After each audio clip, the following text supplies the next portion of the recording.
pause for a moment. Father, we're so grateful for where we live. We're grateful for the people who we live here with. We're grateful for the 6 of us are very grateful for this opportunity to serve those people. And we pray for wisdom and guidance and to always remember the people of Greenville County as our first priority. Amen. Amen. You? All right, as a first item of business, I'd like to start out with some introductions. And so maybe we could go from stage left to stage right. Tom Epting. Speak into your mic if you don't mind, and make sure it's turned on. You should see a green button. Sorry. Tom Epting. And also tell us who you're an appointee by or of. County Council, Greenville County Council.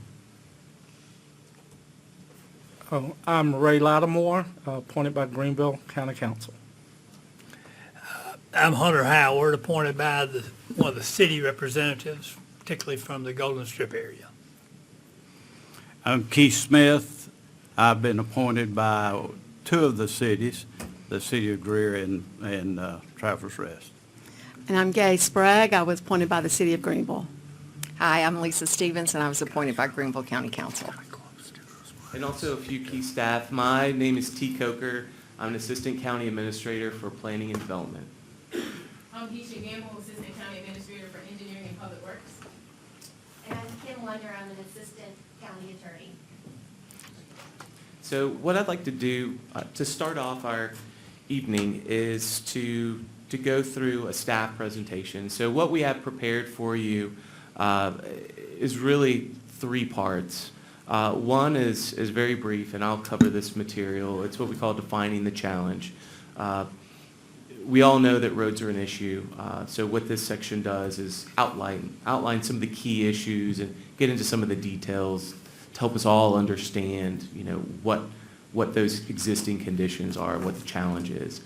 We'll spend the bulk of our staff time presenting to you on the capital project sales tax, and Assistant Attorney Kim Wonder will be really getting into the details of the state law, of the process tied to it, of your role in that process, all the way through the potential ballot issue. And then we'll wrap the meeting with election of officers and also with a proposed meeting schedule. And so Ms. Gamble will handle that piece. So I find it helpful to think about Greenville County's road system as a road trip. So imagine your house. You probably live on a neighborhood street with 2 lanes. Take the road, the street in front of your house, and cut a line right down the center of it. So on one side you have a lane, on the other side you have a lane. So take a lane and extend it for a mile, and that's called what traffic engineers call a lane mile. In Greenville County, our road system that's comprised of county, city, and state roads, excluding interstates, is comprised of over 4,000 lane miles of roads. So that's enough for us to take our lane mileage and build a 1-lane road from downtown Greenville, where we are, all the way to the Grand Canyon. And then to turn around and build a 1-lane road back to Greenville. So as we think about building that road, we need to be mindful that our roads are not in uniform condition. So if we were to stitch that trip together, the condition of those roads would basically look this way. The roads in green would be roads in good condition, so they would be well maintained, smooth, no dips, no potholes. If we were starting in Greenville and headed to the Grand Canyon, we would make it all the way to Albuquerque and things would be great. We would think there's not a single problem with our roads. Everything is great. Well, once you get to Albuquerque, to the Grand Canyon, and then circle back towards about Abilene, you notice that there are cracks that run the length of the road. You notice dips. You notice potholes.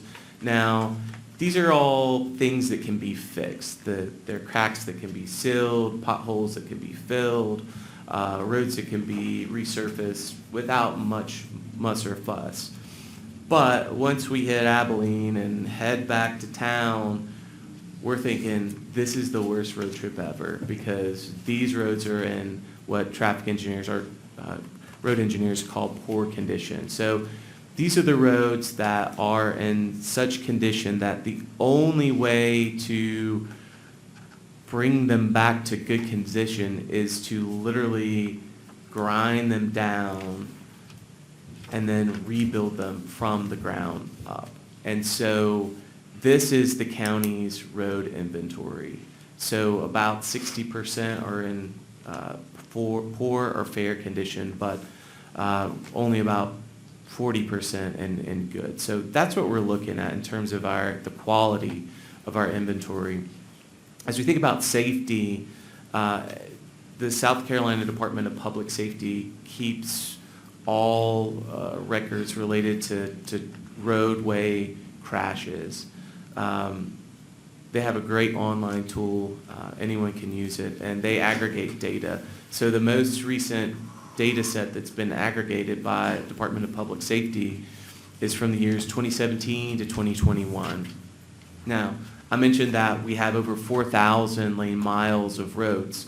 That's the largest roadway system in the state of South Carolina for a county. So in some ways, it's not surprising that we actually lead the state, as in we have more crashes and more fatalities on our roads than any county in the state. We're also second in serious injuries, just behind Charleston County. But here's the problem. When you take a step back and look at how South Carolina compares to the nation, South Carolina has statistically the deadliest roads in the nation. Greenville County's roadway safety is about on par with the state average. So what that means is we're average for what is the worst state in the nation in terms of roadway safety. Turning to road improvement projects, a decade ago there was a push for a referendum. There were 75 projects on that referendum list. Since that time, we're a decade later, precisely 0 of the 75 projects that were on that list have been completed. Now, to be fair, 4 are under development, but none have started construction. So it's been a decade, 75 projects since 2014. So it's been a decade and nothing has happened.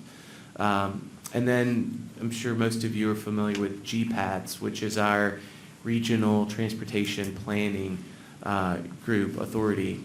They maintain what's called a long-range transportation plan. The long-range transportation plan includes 182 projects located in Greenville County. Between today and 2045, when I'll be 67, only 21 of those 182 projects are slated to be funded, not constructed, just funded. So projects aren't getting done. And when we think about projects, the cost of resurfacing has doubled since 2019.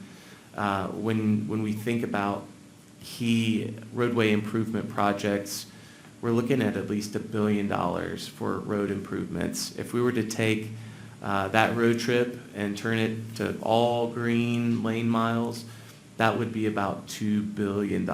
So when you look at the challenge in front of us, it's massive. It's in the billions. But when you look at the tools that are at our disposal, obviously DOT and GPATS, they have funding. But in terms of the county itself, that tool is just around $12 million a year in the form of our $25 per vehicle road maintenance fee. So you can see the existing conditions. You can see the challenge that we have in terms of having projects that, as I said, aren't getting done, and also the fact that funding is a major problem. It's virtually impossible to address the needs with the tools that we currently have at our disposal. So I'll turn it over to Ms. Wonder at this point. Thank you, T. So T just laid out what the challenge is. There's a growing need of road infrastructure and repairs in Greenville County, and there's insufficient revenue to tackle those needs. So County Council, after hearing about the challenges that have just been explained to you, they charged staff to look at what are our options. So we brought forward 2 different local sales tax options. And of those 2, County Council felt like the capital project sales tax was the better fit for our community.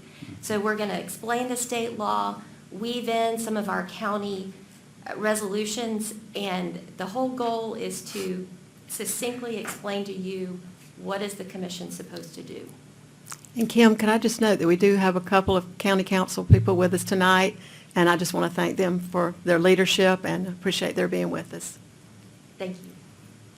So what is the Capital Project Sales Tax Act? It is a state law, so it applies statewide, any county that wants to use it. You find it under Title IV, that's our main area for state statutes. Title IV, Chapter 10, Article 3. In the notebooks that staff have prepared for you, you'll see a printout of that state law. And we've highlighted some of the particular sections of that state law that pertain to this commission. So what is it? The Capital Project Sales Tax is a 1% local sales and use tax used to fund specific capital projects such as roads, bridges, public facilities, recreational facilities, water and sewer projects. That comes straight from the Department of Revenue.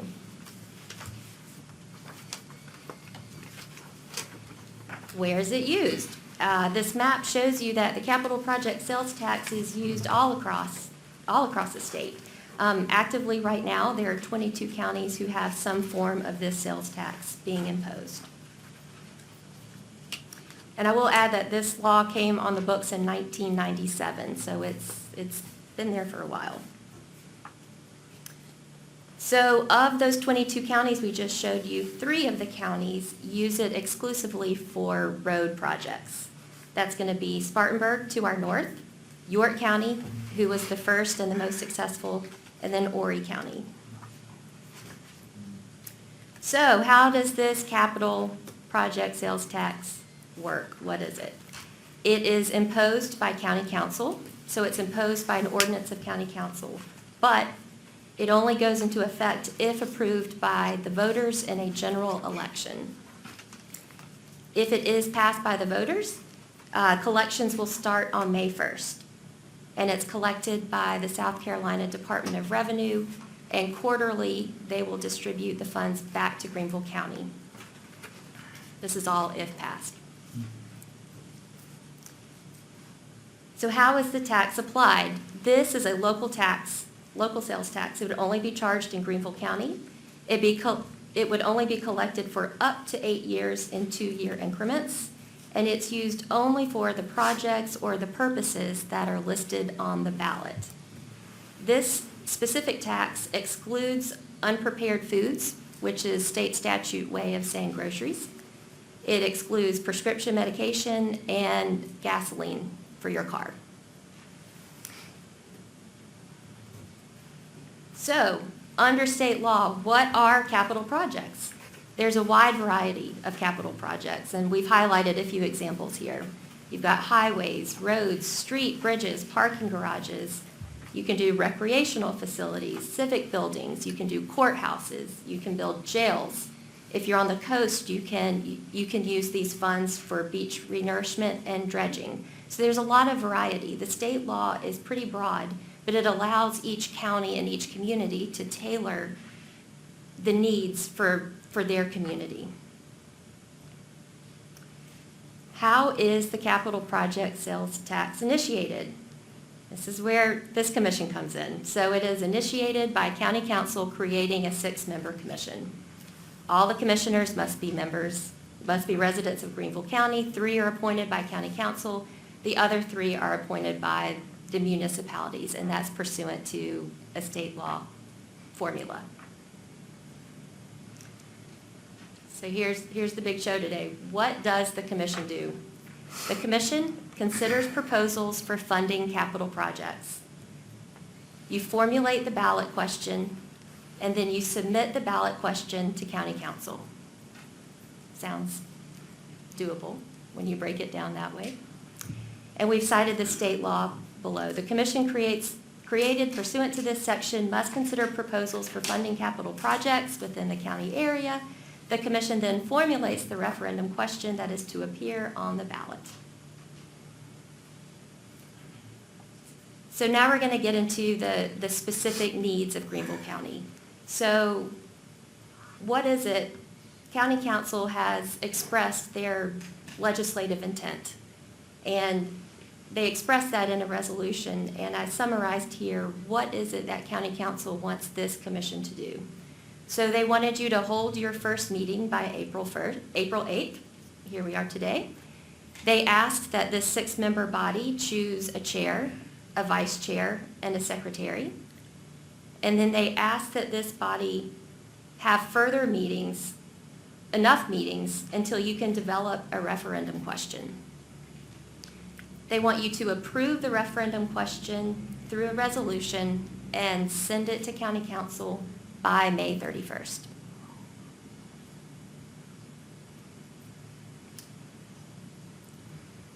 Part 2, what else has County Council asked this commission to do? So County Council asked that you provide them a ballot question that's focused on roads or on projects that would improve roads, bridges, and related infrastructure. So we know under state law that there's a wide variety of capital projects that the proceeds can be applied to, but County Council feels strongly that the greater need in this community right now is roads, bridges, related infrastructure. They want you to consider projects that are all throughout the county, so not located in one area or two. They want to touch the whole county. And they want you to consider projects under the jurisdiction of the county, so that would be county roads. They want you to consider projects under the jurisdiction of the state, SCDOT. And they also want you to consider projects under the jurisdiction of the 6 municipalities in Greenville County. County Council has also asked that this commission consider imposing the tax for 8 years. Under state law, the tax is imposed in 2-year increments, and it's up to this commission to choose. Should it be imposed for 2 years, 4, 6, or 8 years? And whatever year you as a commission determine is appropriate, that is what will go on the ballot. And then you can fund projects that will falling under the amount of revenue that can be raised in that time period. And then also, County Council wanted you to focus on providing safe and reliable roads for our residents. So, how will the commission consider proposals? So, at the next meeting, you will receive a staff presentation, and this will be a joint proposal. So, for weeks, county staff members have been working with staff members of all the surrounding jurisdictions, and they've accumulated all of the high priority projects in the city, in the state, and in our county. And they are going to be presenting that joint list to the 6-member commission. What you are going to see on that list is you're going to see roads, bridges, related infrastructure. It's going to be located all throughout Greenville County. It's going to include county roads, state roads, and city roads. And the project list will be extensive enough for an 8-year tax. The next thing you can expect after receiving this proposal is that staff will assist, but we're going to be conducting a series of community meetings. So this proposed project list will be rolled out to the community. It'll be made available through a new county website that we're putting together. And we're going to receive feedback from citizens about what do you think about this list? The commission can make adjustments to that proposal, because remember, what staff is giving you is a proposal. It's not the project list. It is a proposal. And then the commission-approved proposal is what becomes the project list. So next big question to tackle is, how will the commission formulate a ballot question? So this is what we've been referring to as the art and the science of writing a ballot question. So the science of the ballot question is that state law tells you exactly how the ballot should read. You have to choose the years, you have to choose the purposes, and you have to list the estimated cost. And here is the question per state law. It has to be substantially as follows. Must a special 1% sales and use tax be imposed in Greenville County for not more than X years to raise amounts specified for the following purposes? And then you list the purposes. And then voters have an opportunity to vote yes or no. So I had spoken with several of you over the past week, and a common question I kept getting is, can we see some ballots? We want to see, what does this state law look like in practice? So I've provided you a sample ballot from Spartanburg County, York County, and also Horry County. And I think the first thing you notice when you look at the three is how different each one is.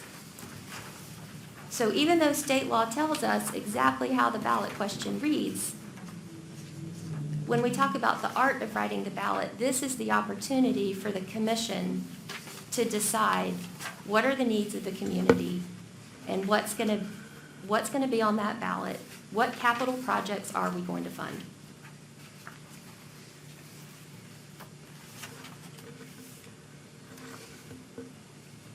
So now we're moving kind of quickly. Is there anything else the commission has to do? So you have to receive proposals and you have to formulate a ballot question. What else does the commission have to do? So the commission has to identify any conditions on imposing this 1% sales tax. And I like to explain it just as what the conditions do. It's the conditions, the restrictions, it's the terms of using that sales tax revenue. Really what it does is it outlines how these sales tax funds can be used. And I gave some examples here. So for instance, the terms and conditions can specify that the sales tax can be spent on procurement, design, engineering, right-of-way acquisition, project management, construction, and improvement to highways, roads, bridges, and related drainage infrastructure. That's just an example. Another term or condition could be the commission could make the priority of the projects a commission.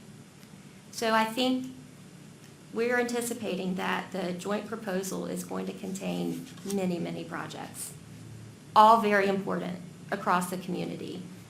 But the priority of how those projects get tackled can be a condition on the funding.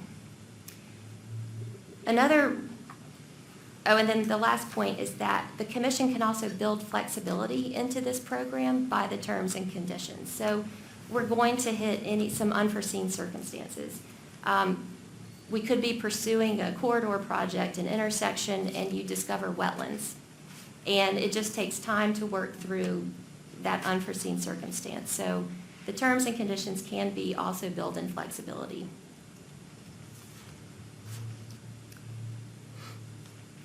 And then my final slide for you all. So this commission is a public body. What does that mean? So this all deals with the Freedom of Information Act. So just to highlight it, I think you're all probably very familiar with this, but as a public body, your meetings are open to the public.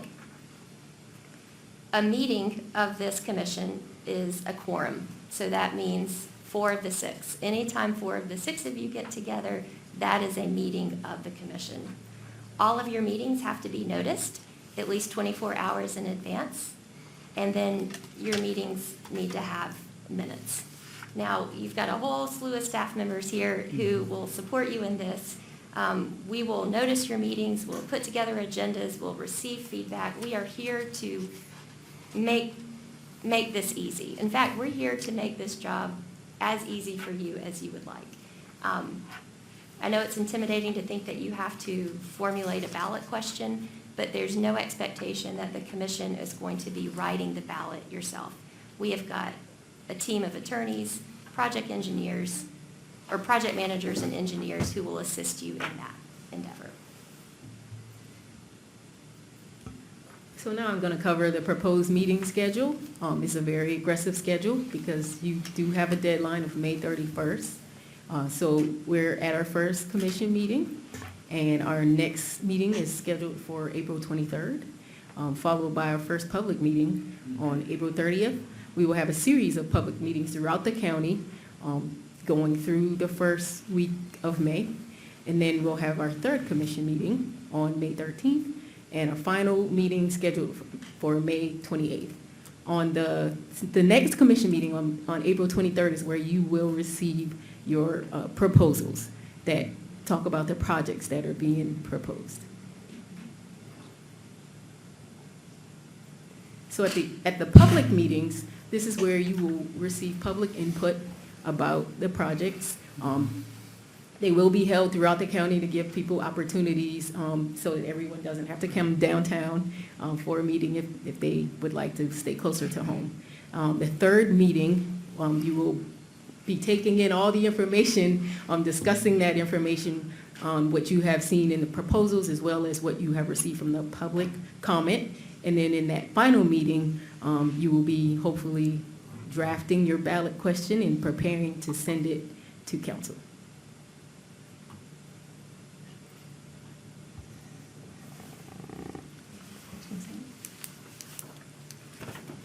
So before we get to our election of officers, do you have any questions? I do have one. Yes. So the conditions of looking at these ballots, they obviously don't go into the ballot. They go into a broader document that lists all projects and has conditions in there. That's a great question. It can be done either way. So the conditions can be written into the ballot. I think maybe York has done that. Okay. Or it can be a separate document. Does the commission have the authority to call executive sessions? Yes, you do have the authority. Under FOIA, your meetings are public, but you also have the ability to close the meeting for the purpose of receiving legal advice. And we can assist you with that.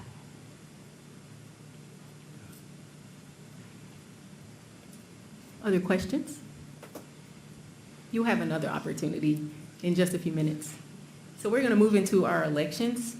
We are just going to use Robert's rules for the purposes of this.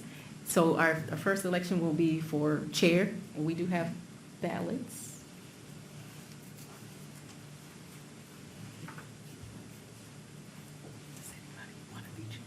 Obviously, the chair will be conducting the meetings. The chair will be communicating with you as a committee. The vice chair will conduct meetings in absence of the chair, and the secretary will be coordinating with our administrative personnel to ensure that the minutes are properly recorded and are accurate. That's okay. Thank you. So I need to.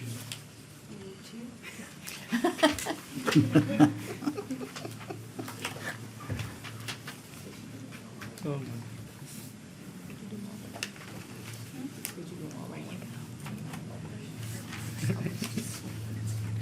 Hey,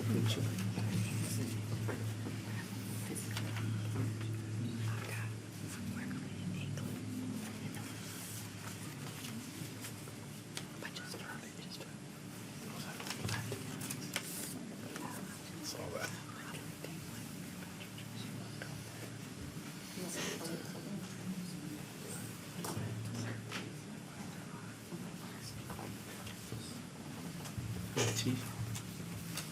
How you doing?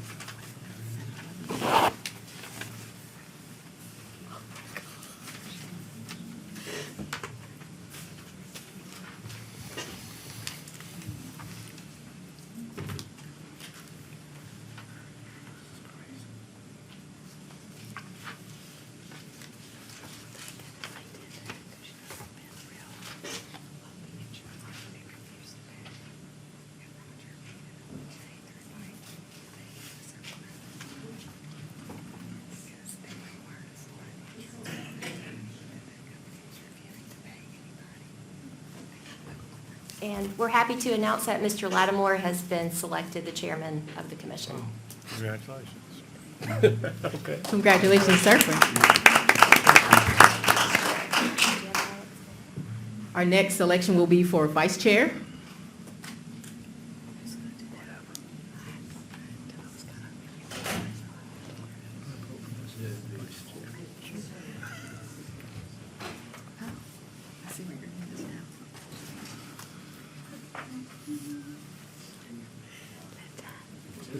This must be me.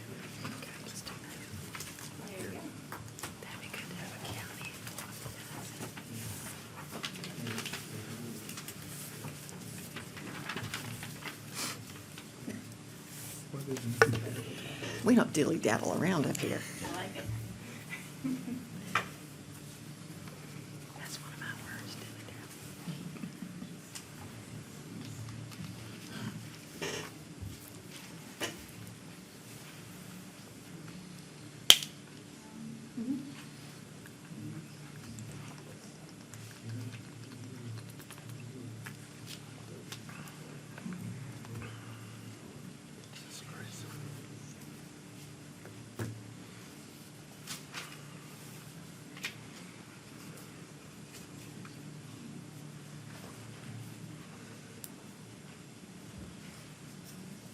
And I'm pleased to announce that Mr. Howard has been selected the vice chair. Congratulations, sir. Finally, secretary.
And for the final office, happy to announce that Gay Sprague has been elected or selected secretary. Yeah, thank you. Congratulations. Does anyone have to read my handwriting? We can help you with that. Thank you. Before I take questions again, I would just like to recognize some of our other key staff in the room. We have with us representatives from the county attorney's office. You guys want to just leave? We have our county administrator, Mr. Cannell. As previously acknowledged, several council members in attendance. Our planning director, Rashida Jeffers Campbell. Our GPATS manager, Keith Brockington. Representing SCDOT, we have Brandon Wilson. And we have Bob Mahalik, who's our communication specialist.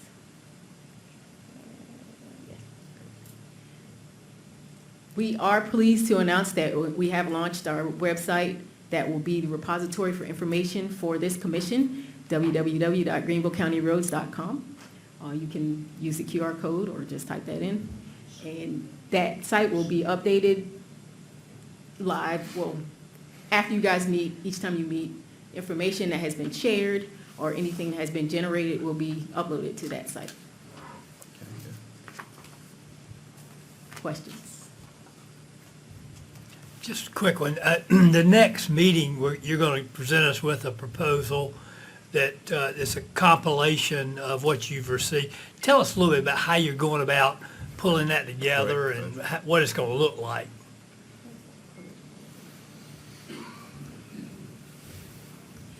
So previously, council resolved for staff to work with each of the municipalities plus GPATS and SCDOT to determine the high priority projects that they are in charge of. And so we have worked very closely with the staff from each of those agencies to get that information and compile it in a way that is meaningful. And so we will be presenting that to you in multiple ways that is easy to understand. There is a map that is included.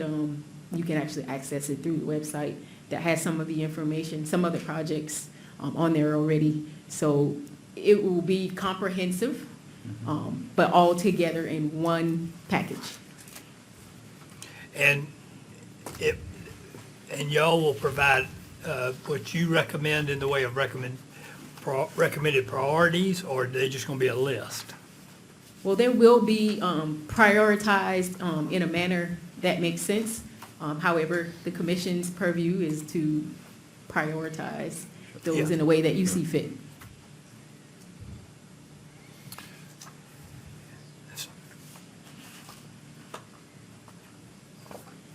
So of course, there will be different types of projects that you will see on the list. You'll have intersections, safety projects, resurfacing, bridges, and so on and so forth. And so obviously, from a practicality standpoint, there will be certain projects that make sense to do on the front end. You may see more resurfacing in the beginning, but then as the time goes on, you may do different types of projects. Some projects take longer to execute, so those would be strategically placed throughout the prioritization. So staff will be working closely with you to make sure that the projects are prioritized in the way that you're comfortable with.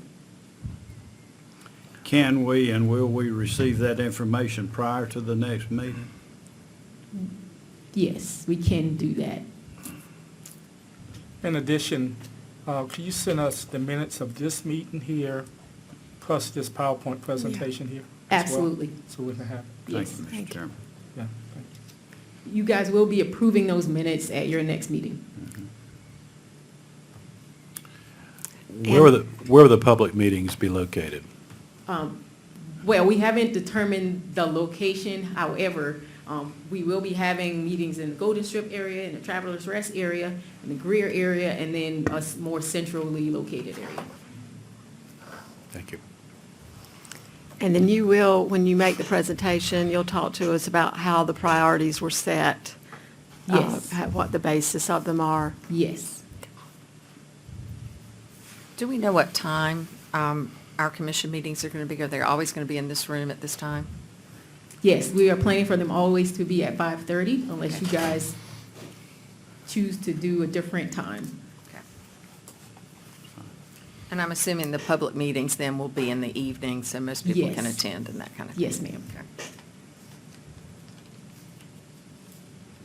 And if we're unable to attend the meeting, you'll give us an option for Yes, attendance. if any of you are unable to attend the meeting for any reason, we will provide you with a Zoom link.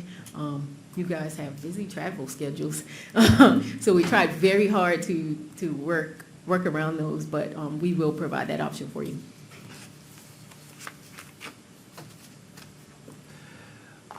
Well, let me say you've done a wonderful job pulling together the information today. This has been very informative and a good way to get started, and look forward to working with y'all, over the next month or so, couple of months.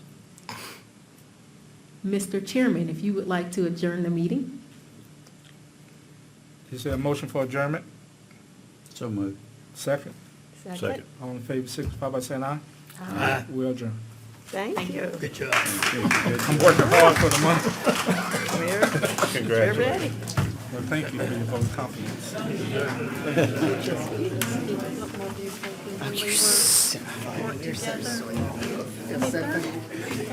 Turn this mic up. Like 30 because you came later than I did.